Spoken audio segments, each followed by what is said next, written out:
Alors nous voilà devant le deuxième hall principal pour vous parler cette fois-ci de Dragon Ball Z Raging Blast 2. Encore un, oui. Alors, ce Dragon Ball Z Raging Blast 2 change-t-il beaucoup par rapport au précédent volet? Eh bien j'ai envie de dire, comme on pourrait s'y attendre, pratiquement pas. Déjà d'une part en termes de gameplay, il faut savoir qu'on n'a pas de retour des transformations au combat. Il s'agirait de choisir sa transformation si le perso en a une avant de le sélectionner. Ensuite, en termes de gameplay pur, pas de modification, pas de retour de certaines choses dont on regrettait déjà la disparition il y a quelques années de ça, notamment le fait de pouvoir loquer ou déloquer l'adversaire comme on voulait.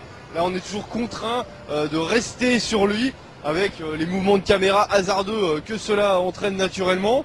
Donc on n'a pas noté de changement vraiment significatif par rapport au précédent volet, même pas le retour des choses qu'on regrettait avoir vu disparaître auparavant. Donc c'est vraiment très dommage, en tout cas pour l'instant. Bon voilà, c'est forcément des impressions un peu partielles, on espère que le jeu nous donnera tort par la suite.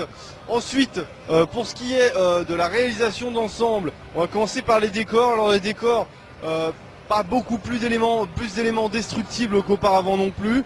On note quand même une petite hausse de finition sur ceci, donc bon, ça a un tout petit peu plus de gueule, mais ça va pas non plus casser des briques par rapport à ce qu'on a connu dans la série.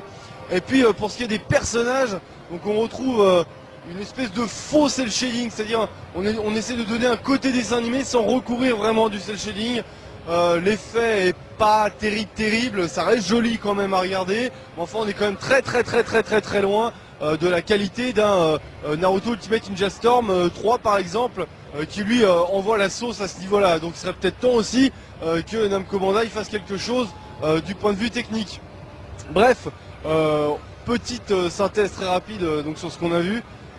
Que les fans se rassurent, Namco Bandai n'a toujours pas décidé de se bouger pour changer des choses. On va voilà, retrouver exactement le même gameplay, une réalisation très approchante. Donc il n'y a pas grand chose qui nous donne envie en tout cas d'en savoir beaucoup plus sur ce Raging Blast pour le moment.